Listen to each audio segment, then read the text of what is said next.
Kapitel 1 In einem kleinen Dorf in der Region La Mancha lebt ein reicher Mann. Er heißt Alonso Quijano und ist schon fast 50 Jahre alt. Er hat viel Freizeit und liest sehr gerne dicke Bücher. Diese Bücher erzählen von mutigen Rittern und schönen Damen aus alten Zeiten. Alonso liest Tag und Nacht und vergisst das Essen und Schlafen. Durch das viele Lesen wird sein Kopf ganz verwirrt und verrückt. Er glaubt plötzlich, dass die alten Geschichten alle wahr sind. Alonso möchte jetzt auch ein echter Ritter in der Welt sein. Er putzt die alte und rostige Rüstung von seinem Urgroßgroßvater.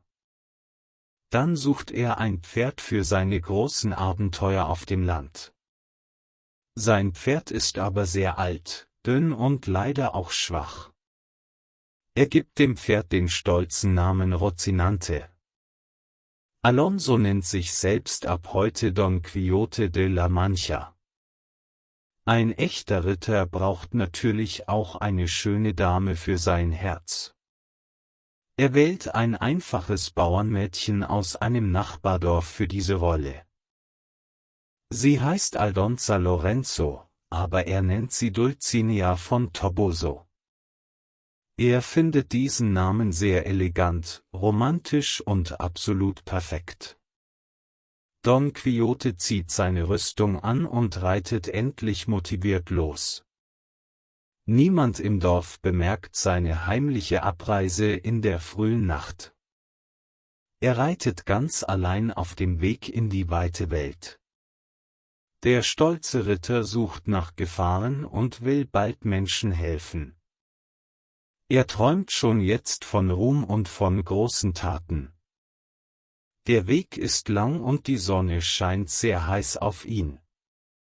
Kapitel 2 Don Quixote reitet den ganzen Tag durch die heiße Landschaft von La Mancha. Er ist sehr müde und bekommt auch langsam großen Hunger. Am Abend sieht er ein kleines, einfaches Wirtshaus am Wegrand. Für den verrückten Ritter ist dieses Haus aber ein schönes Schloss. Vor der Tür stehen zwei junge Frauen und lachen sehr laut. Don Quixote sieht sie an und hält sie für edle Damen. Er spricht zu ihnen mit einer sehr alten und höflichen Sprache. Die Frauen verstehen ihn nicht und lachen noch viel mehr. Der Wirt kommt heraus und sieht den seltsamen Gast in Rüstung. Er ist ein freundlicher Mann und begrüßt den müden Reiter höflich. »Willkommen in meinem Schloss, edler Ritter«, sagt der kluge Wirt. Don Quixote steigt schwer von seinem alten Pferd Rocinante ab. Er setzt sich an einen Tisch und möchte sofort Abendessen.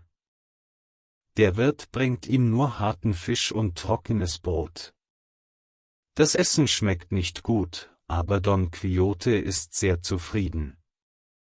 Er denkt, dass er in einem königlichen Palast fein speist. Nach dem Essen spricht er heimlich mit dem listigen Wirt. »Ich muss unbedingt ein echter, geschlagener Ritter werden«, sagt Don Quixote. »Du musst mich morgen früh zum Ritter schlagen, mein Herr.« Der Wirt merkt schnell, dass der Gast nicht ganz gesund ist. Er spielt das Spiel mit und verspricht ihm die Zeremonie. Don Quixote muss aber zuerst seine Rüstung die ganze Nacht bewachen. Er legt die Waffen an einen großen Wassertrog im Hof. Kapitel 3 Don Quixote geht in den Hof und bewacht fleißig seine Waffen. Die Nacht ist dunkel und alle Menschen im Wirtshaus schlafen fest. Ein Transportarbeiter kommt in den Hof und sucht frisches Wasser für seine Maultiere. Er möchte den Wassertrog benutzen und nimmt Don Quixotes Rüstung weg. Der Ritter sieht das und wird sofort schrecklich wütend. »Halt, unhöflicher Mann«, fasse meine heiligen Waffen nicht an, ruft er. Der Arbeiter hört nicht zu und wirft die Rüstung auf den Boden. Don Quixote nimmt seine Lanze und schlägt den Mann schwer am Kopf. Ein zweiter Arbeiter kommt und möchte auch Wasser für seine Tiere holen. Er fasst die Rüstung an und Don Quixote schlägt wieder hart zu. Die anderen Leute im Wirtshaus hören den großen Lärm im Hof. Sie kommen schnell heraus und werfen Steine nach dem verrückten Ritter. Der Wirt hat Angst vor mehr Ärger in seinem Haus. Er stoppt den Streit und schickt die wütenden Leute weg. Wir müssen die Zeremonie jetzt sofort machen, sagt der Wirt leise. Er holt ein Buch und murmelt ein paar komische Worte. Dann schlägt er Don Quixote leicht mit dem Schwert auf die Schulter. Du bist jetzt ein echter Ritter, sagt der Wirt schnell. Don Quixote dankt ihm sehr und reitet glücklich in den Morgen. Er fühlt sich stark und ist bereit für neue Abenteuer. Er verlässt das Wirtshaus ohne zu bezahlen, weil er kein Geld hat. Kapitel 4 Don Quixote reitet froh weg und hört plötzlich lautes Weinen im Wald.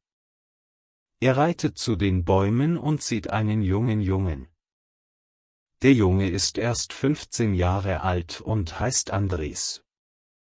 Ein reicher Bauer bindet ihn an einen Baum und schlägt ihn. »Warum schlägst du diesen armen Jungen?« ruft Don Quixote laut. Der Bauer hat große Angst vor der Lanze des Ritters.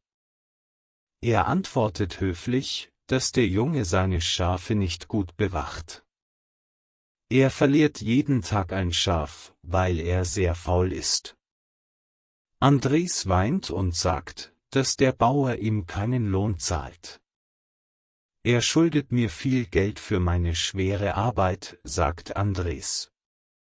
Don Quixote wird wütend und befiehlt den Bauern die sofortige Zahlung. Bind den Jungen los und bezahle ihn bar, sagt der Ritter. Der Bauer verspricht es und bindet den Jungen schnell los. Ich werde ihn zu Hause bezahlen, sagt der schlaue Bauer. Don Quixote glaubt dem Wort des Bauern und reitet zufrieden weiter.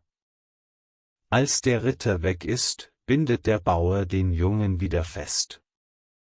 Er schlägt ihn noch viel härter als vor dem Streit. Andres weint bitterlich und verflucht den dummen Ritter im Wald.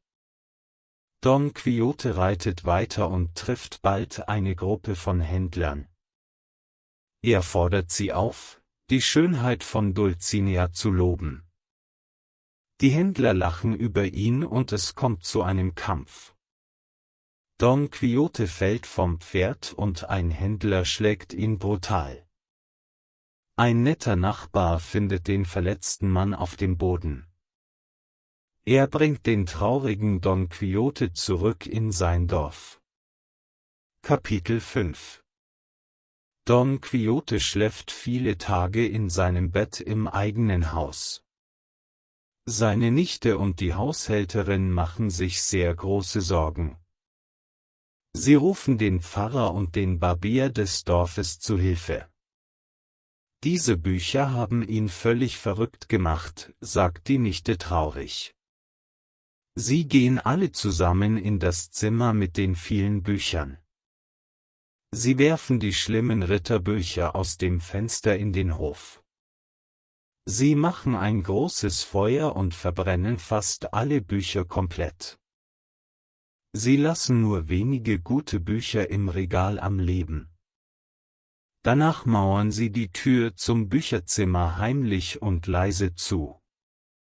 Als Don Quixote aufwacht, sucht er sofort seine geliebten Bücher. »Wo ist mein Zimmer mit den Büchern?« fragt er verwirrt. »Ein böser Zauberer hat das Zimmer gestohlen«, sagt die Haushälterin.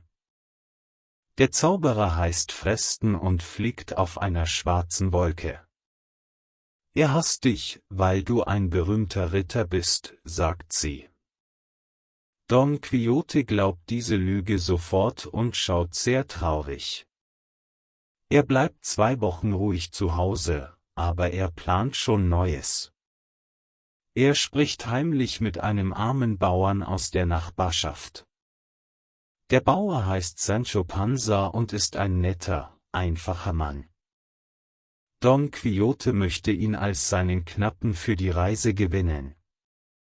Wenn du mit mir kommst, bekommst du eine eigene Insel, verspricht er. Sancho Panza glaubt ihm und möchte gerne Herrscher einer Insel sein. Er verlässt seine Frau und Kinder für dieses große Abenteuer. Sie reiten in der Nacht heimlich aus dem Dorf weg. Kapitel 6 Don Quixote und Sancho Panza reiten zusammen durch die Landschaft. Sie kommen an ein großes Feld mit vielen Windmühlen am Wegrand. »Schau dort drüben, mein lieber Sancho«, ruft Don Quixote plötzlich aufgeregt. Dort stehen mehr als 30 riesige Riesen mit sehr langen Armen. Ich werde gegen sie kämpfen und sie alle tapfer töten. Sancho Panza schaut ungläubig hin und schüttelt den Kopf. Das sind keine Riesen, mein Herr, sagt der Knappe laut. Das sind nur ganz normale Windmühlen für das Mehl. Die langen Arme sind die Flügel, die sich im Wind drehen. Du hast große Angst und verstehst nichts von Abenteuern, antwortet der Ritter. Er reitet schnell mit seinem Pferd Rozinante auf die erste Mühle zu. Er stößt seine lange Lanze mitten in den drehenden Flügel hinein. Der starke Wind dreht den Flügel weiter und zerbricht die Lanze. Das Pferd und der Ritter fliegen hoch in die Luft. Sie fallen beide schwer auf den harten Boden des Feldes. Sancho läuft schnell zu seinem Herrn und hilft ihm traurig auf. »Ich habe es Ihnen doch gesagt«, sagt der Knappe besorgt. »Der böse Zauberer Fresten hat die Riesen verwandelt«, sagt Don Quixote. »Er will mir meinen großen Ruhm im Kampf nehmen«, glaubt er. Der Ritter ist verletzt, aber er gibt niemals im Leben auf. Sie reiten weiter und suchen das nächste Abenteuer auf dem Weg. Don Quixote hat keine Lanze mehr, aber sein Mut ist riesig. Kapitel 7 Die beiden Männer reiten weiter und suchen einen Platz zum Schlafen. Sie treffen im Wald auf eine Gruppe von armen Ziegenhirten. Die Hirten sind sehr freundlich und teilen ihr einfaches Essen. Es gibt gutes Fleisch, harten Käse und ein bisschen Wein. Don Quixote ist glücklich und hält eine lange, feine Rede. Er spricht von der goldenen Zeit der alten Welt ohne Kriege. Damals waren alle Menschen glücklich und lebten in großem Frieden. Die Hirten verstehen seine tiefen Worte nicht, aber sie hören höflich zu. Am nächsten Tag reiten der Ritter und sein Knappe weiter. Sie machen eine Pause an einem schönen Bach mit grünem Gras. Rozinante läuft frei herum und nähert sich einigen wilden Pferden. Die Besitzer der Pferde werden wütend und schlagen das arme Tier. Don Quixote sieht das und will sein treues Pferd sofort verteidigen. »Wir sind 2 Männer und Sie sind 20«, ruft er Sancho zu. »Ein Ritter zählt aber für ein ganzes 100«, ruft er stolz. Sie greifen die Männer an, aber sie haben keine Chance. Die Männer schlagen Don Quixote und Sancho Panza mit Stöcken. Die beiden Gefährten liegen danach schwer verletzt im grünen Gras. Sancho jammert vor Schmerz und kann sich kaum noch bewegen. »Mein ganzer Körper tut mir schrecklich weh«, klagt der Knappe. Ein echter Ritter muss diese Schmerzen ertragen, sagt Don Quixote leise. Kapitel 8 Don Quixote erinnert sich an einen magischen Trank aus seinen Büchern. Dieser Trank kann angeblich jede Wunde in wenigen Minuten heilen. Sie reiten mühsam zu einem Wirtshaus, das Don Quixote wieder für eine Burg hält. Der Wirt gibt ihnen ein kleines, dunkles Zimmer im Dachgeschoss. Don Quixote bittet den Wirt um Öl, Wein, Salz und Rosmarin. Er kocht diese Zutaten zusammen in einem kleinen Topf auf dem Feuer. Er betet viele heilige Worte über den fertigen, heißen Trank. Dann trinkt der Ritter eine große Menge aus dem Topf. Ihm wird sofort schrecklich schlecht und er muss sich übergeben. Danach schläft er 3 Stunden fest und fühlt sich gesund. Ich bin geheilt, der Trank ist wunderbar, ruft er glücklich. Sancho Panza möchte den magischen Trank jetzt auch gerne probieren. Er trinkt den Rest, aber er verträgt die Mischung gar nicht. Er bekommt schwere Magenschmerzen und leidet den ganzen Tag im Bett. Am nächsten Morgen möchte Don Quixote die Burg eilig verlassen. Der Wirt verlangt Geld für das Zimmer und das Essen. Ich bezahle kein Geld in einer feinen Burg, sagt Don Quixote stolz. Er reitet einfach durch das Tor weg und schaut nicht zurück. Die Leute im Wirtshaus fangen den armen Sancho Panza im Hof. Sie werfen ihn in einer Decke immer wieder hoch in die Luft. Don Quixote hört seine Schreie, kann ihm aber nicht helfen. Kapitel 9 Sancho Panza entkommt den bösen Leuten und reitet seinem Herrn nach. Er ist sehr traurig und sein ganzer Körper ist blau gefleckt. Sie sehen auf der Straße eine riesige Staubwolke auf sich zukommen. Schau mal, Sancho, ein großes Heer von Soldaten marschiert dort, ruft der Ritter. Der berühmte Kaiser Alifanfaron führt diese Armee an, sagt Don Quixote. Auf der anderen Seite kommt aber noch eine zweite Staubwolke. Das ist der Feind des Kaisers mit seinen tapferen Kriegern. Sancho Panza schaut genau hin und sieht keine Soldaten auf dem Weg. Das sind nur 2 große Schafherden, mein Herr, sagt Sancho laut. Du hörst doch das laute Blöken der vielen Schafe, sagt er. Don Quixote hört nicht auf ihn und zieht sein langes Schwert. Er reitet mitten in die Schafherde hinein und tötet viele Tiere. Die Hirten werden wütend und werfen große Steine nach dem Ritter. Ein schwerer Stein trifft Don Quixote hart im Gesicht. Er verliert 2 Zähne und fällt blutig vom alten Pferd Rozinante. Die Hirten nehmen ihre toten Schafe und laufen schnell weg. Sancho kommt zu ihm und jammert über das neue Unglück. »Warum hören Sie nie auf meine Worte?« fragt Sancho traurig. »Ein böser Zauberer hat die Soldaten in Schafe verwandelt«, sagt der Ritter. »Er will mich vor der ganzen Welt lächerlich machen«, glaubt er. Kapitel 10 Der Ritter und sein Knappe haben kein Essen mehr in den Taschen. Die Nacht wird sehr dunkel und sie hören ein unheimliches Geräusch. Ein lautes Schlagen und das Klirren von Eisen macht ihnen große Angst. Sancho zittert vor Angst und bindet die Beine von Rozinante heimlich fest. Das Pferd kann sich jetzt nicht mehr vorwärts bewegen. »Ich kann jetzt nicht reiten, das ist ein Zeichen«, sagt Don Quixote. Er wartet mutig auf den Morgen und schaut in die Dunkelheit. Als die Sonne aufgeht, suchen sie die Quelle des furchtbaren Lärms. Sie finden eine alte Mühle mit großen, schweren Eisenhämmern. Das Wasser treibt die Hämmer an, um Kleidung zu waschen.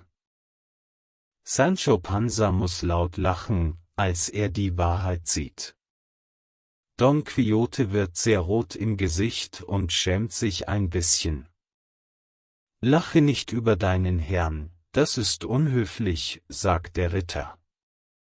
Sie reiten weiter und treffen einen Barbier auf einem Esel. Der Barbier trägt ein glänzendes Becken aus Messing auf dem Kopf. Er will sein feines Becken vor dem starken Regen schützen. Für Don Quixote ist dieses Becken der goldene Helm des Mambren. Er greift den Barbier an und der Mann läuft voller Angst weg. Er lässt sein Messingbecken auf der nassen Straße zurück. Don Quixote setzt sich das Becken stolz auf den Kopf. Sancho Panza findet das Becken auf dem Kopf sehr lustig. Kapitel 11 Don Quixote und Sancho Panza reiten weiter auf ihrem Weg durch Spanien. Sie sehen plötzlich eine lange Kette von Männern auf der Straße. Diese Männer sind mit schweren Ketten aus Eisen aneinander gebunden. 4 bewaffnete Wachen mit Gewehren und Lanzen begleiten die Gruppe streng. Das sind arme Galeerensträflinge, die zum König geschickt werden, erklärt Sancho. Sie müssen wegen ihrer Verbrechen viele Jahre auf den Schiffen arbeiten. Don Quixote sieht das und schüttelt ungläubig den Kopf. Ein edler Ritter darf keine Gefangenen auf der Welt sehen, sagt er. Er reitet zu den Wachen und spricht mit den gefangenen Männern. Jedermann erzählt eine traurige oder lustige Geschichte über sein Verbrechen. Einer hat ein Kleid gestohlen, ein anderer hat ein Geheimnis verraten. Don Quixote findet die Strafen viel zu hart für diese Männer. Lasst diese armen Leute sofort frei, befiehlt der Ritter den Wachen. Die Wachen lachen nur über seine seltsamen Worte und seine Rüstung. Don Quixote greift den ersten Wachmann überrascht mit seiner Lanze an. Die Gefangenen nutzen das große Chaos und brechen ihre Ketten auf. Die Wachen haben Angst vor den vielen Männern und laufen weg. Don Quixote ruft alle befreiten Männer zu sich in den Kreis. Geht nach Toboso und dankt meiner schönen Herrin Dulcinea, sagt er. Die Männer wollen aber nicht gehen, weil die Polizei sie sucht. Sie werden wütend und werfen viele Steine nach dem Ritter. Sie stehlen Sanchos Esel und laufen schnell in den Wald. Kapitel 12 Der arme Sancho Panza weint bitterlich um seinen geliebten Esel. Don Quixote tröstet seinen treuen Knappen mit vielen lieben Worten. Wir müssen uns vor der heiligen Bruderschaft im Wald verstecken, sagt Sancho. Die Polizei sucht uns jetzt bestimmt wegen der Befreiung der Gefangenen. Sie reiten tief in das dunkle Gebirge der Sierra Morena hinein. Dort finden sie eine alte Reisetasche mit Geld und einem Notizbuch. Das Geld gehört dir für deine treuen Dienste, sagt der Ritter. In dem Buch stehen traurige Liebesgedichte von einem unglücklichen Mann. Kurz danach treffen sie diesen Mann im Wald zwischen den Felsen.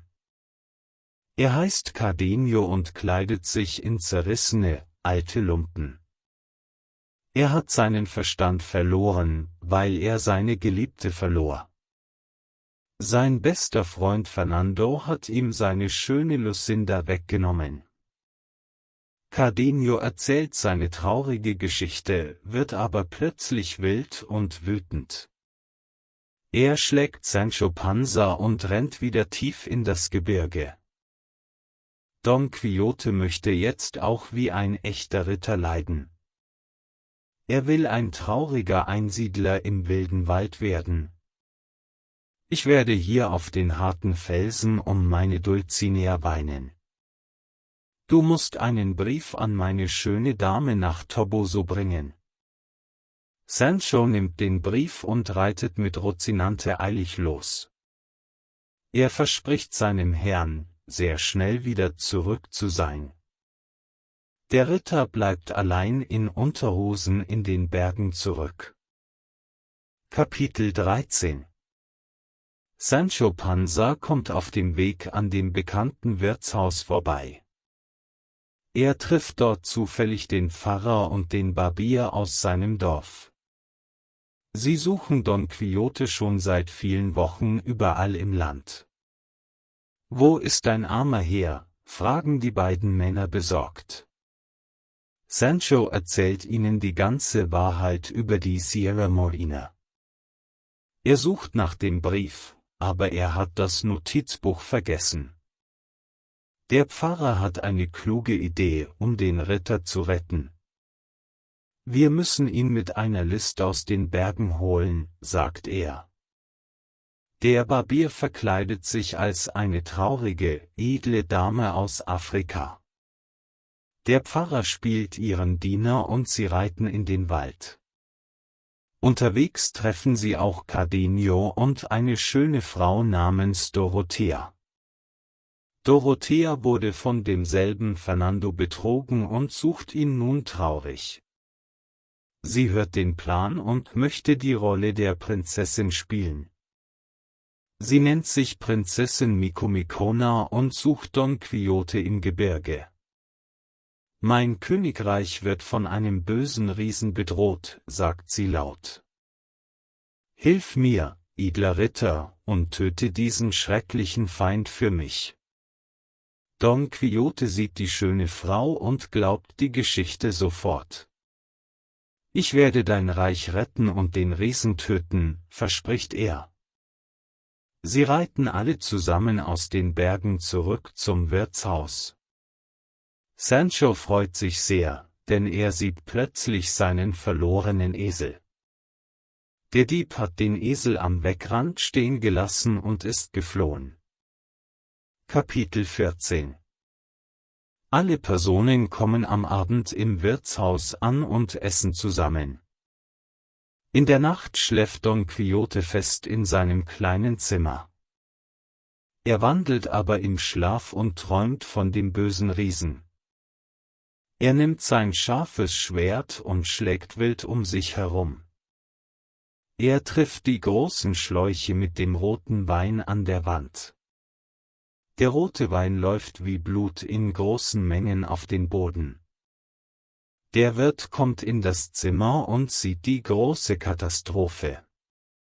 »Mein teurer Wein ist verloren«, schreit der Wirt schrecklich wütend. Er schlägt den schlafenden Don Quixote mit seinen harten Fäusten.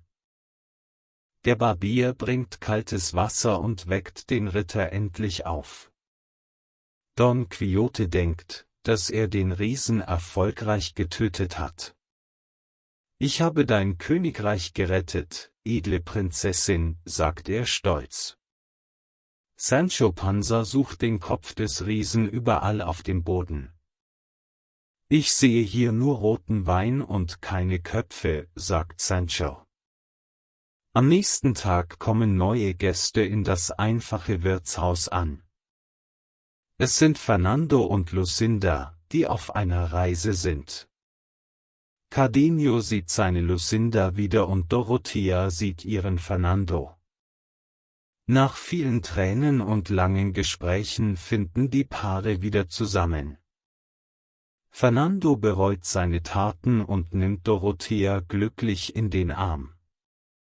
Auch Cardenio ist froh, denn er hat seine Lucinda endlich zurück. Nur Don Quixote versteht das alles nicht und redet von Zauberei. Kapitel 15 Der Pfarrer und der Barbier wollen den Ritter nach Hause bringen. Sie bauen einen großen Käfig aus Holz für den Transport. Sie verkleiden sich mit Masken, um Don Quixote Angst zu machen. Ein böser Zauberer hat dich in diesen Käfig gesperrt, sagen sie. Das ist dein Schicksal für deine großen Taten, rufen sie. Don Quixote glaubt die Geschichte und geht ruhig in den Käfig. Er denkt, dass diese Art von Transport für Ritter normal ist. Sie setzen den schweren Holzkäfig auf einen großen Ochsenkarren. Die Reise zurück in das Heimatdorf dauert 2 lange Tage. Sancho Panza reitet traurig auf seinem Esel neben dem Karren her. Er weiß, dass die Männer aus dem Dorf unter den Masten sind. Er sagt es seinem Herrn, aber Don Quixote hört nicht zu. Die Zauberer haben deine Augen mit Magie getäuscht, sagt der Ritter. Sie kommen am Sonntagmittag endlich in ihrem alten Dorf an. Die Nichte und die Haushälterin weinen, als sie ihn sehen. Sie bringen den schwachen und mageren Don Quixote in sein Bett. Er ist sehr müde und schließt traurig seine Augen zum Schlafen. Sancho Panza geht nach Hause zu seiner Frau und seinen Kindern.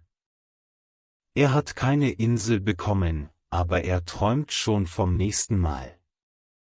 Don Quixote schläft jetzt, aber seine Abenteuer sind noch nicht vorbei. Er wird bald wieder aufstehen und neue Wege suchen. Kapitel 16 Don Quixote bleibt einige Monate ruhig in seinem kleinen Haus im Dorf. Der Pfarrer und der Barbier besuchen ihn sehr oft beim Essen. Sie sprechen nicht über Ritter, um seinen Kopf gesund zu halten. Eines Tages kommt Sancho Panza heimlich zu Besuch in sein Zimmer. Ein junger Student namens Sanson Carrasco ist auch im Dorf angekommen. Er hat ein berühmtes Buch über Don Quixotes Abenteuer in Salamanca gelesen. Die ganze Welt liest jetzt von unseren Taten, sagt Sancho stolz. Der Student Sanson Carrasco besucht den Ritter und lobt ihn sehr. Er will dem Ritter aber eigentlich helfen und ihn für immer heilen. Er rät Don Quixote zu einer neuen, großen Reise nach Saragossa. Don Quixote ist sofort begeistert und sucht seine alte Rüstung. Er möchte zuerst nach Toboso reiten und seine Dulcinea sehen. Er will ihren Segen für die neuen Abenteuer im Land bekommen.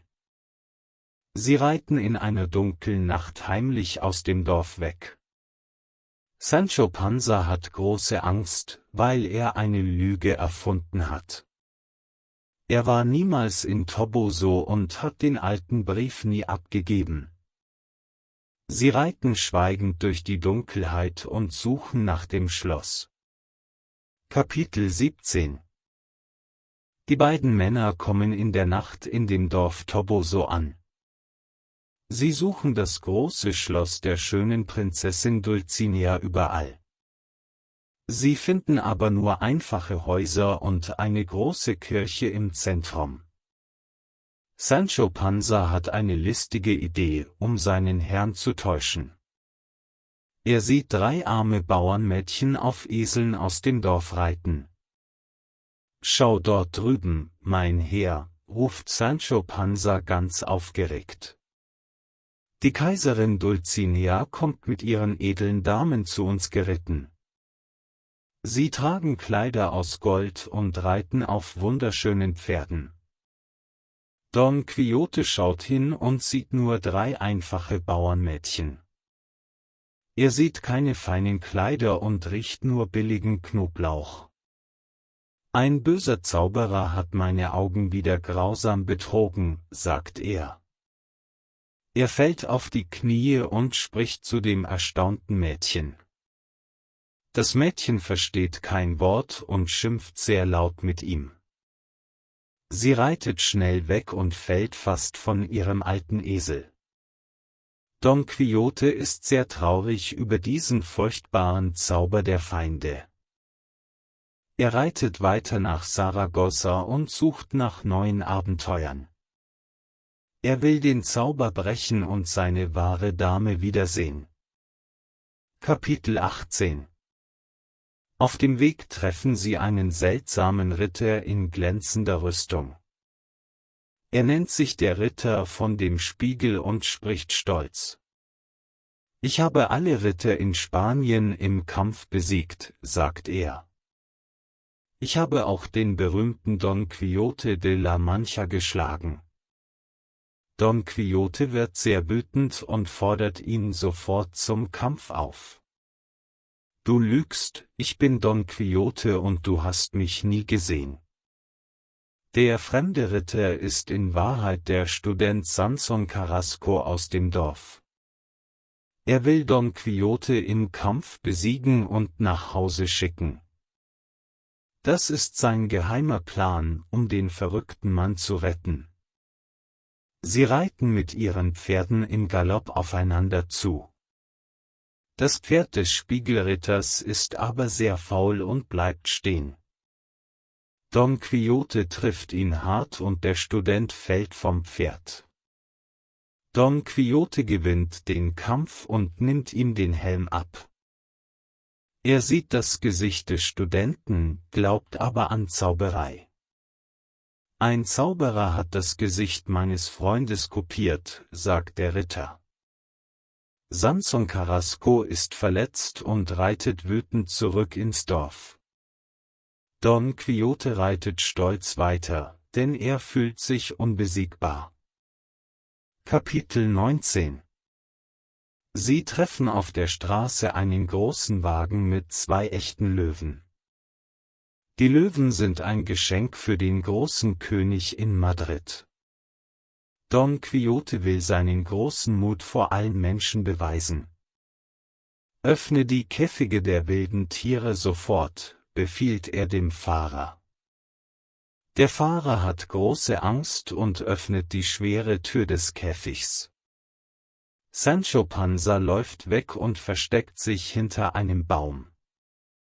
Der große Löwe wacht langsam auf und streckt seine Beine aus. Er schaut Don Quixote an, dreht sich um und schläft einfach weiter. Er hat überhaupt keine Lust auf einen Kampf mit dem Ritter. Don Quixote wartet kurz und schließt die Käfigtür dann stolz. Ich bin der Ritter von den Löwen, ruft er laut in die Welt. Sie reiten weiter und besuchen das Schloss eines reichen Herzogs. Der Herzog und seine Frau haben das Buch über den Ritter gelesen. Sie wollen viel Spaß haben und laden die beiden Männer ein. Sie behandeln Don Quixote wie einen echten, königlichen Helden. Sie organisieren viele lustige Spiele und betrügen den armen Ritter. Don Quixote glaubt jede Lüge und genießt das Leben im Schloss. Kapitel 20. Der Herzog erfüllt endlich den großen Wunsch von Sancho Panza. Er macht ihn zum Herrscher über eine kleine Stadt im Land. Sancho denkt, dass diese Stadt seine versprochene Insel ist. Er regiert die Stadt Barataria für einige Tage sehr klug und gerecht. Er löst schwere Probleme der Bürger mit viel gesundem Menschenverstand. Er bekommt aber fast kein Essen, weil ein Arzt alles verbietet. In einer Nacht greifen Feinde die Stadt zum Spaß an. Sancho muss eine schwere Rüstung tragen und kann sich nicht bewegen. Er fällt auf den Boden und die Menschen trampeln auf ihm herum. Sancho hat genug von der harten Arbeit als mächtiger Herrscher. Ich will kein Herrscher mehr sein, sagt er traurig. Er nimmt seinen Esel und reitet zurück zu seinem geliebten Herrn. Don Quixote verlässt das Schloss des Herzogs auch sehr bald. Sie reiten nach Barcelona und treffen dort den Ritter vom Weißen Mond. Dieser Ritter besiegt Don Quixote in einem echten Kampf am Strand. Es ist wieder der Student Samson Carrasco in einer neuen Rüstung. Du musst jetzt für ein ganzes Jahr nach Hause gehen, fordert er. Don Quixote akzeptiert seine Niederlage und reitet traurig zurück ins Dorf. Zu Hause wird er sehr krank und bekommt ein hohes Fieber. Vor seinem Tod verliert er den Wahn und wird wieder normal. Die Ritterbücher waren alle eine große Lüge, sagt Alonso Quijano. Er schließt seine Augen für immer und stirbt in großem Frieden.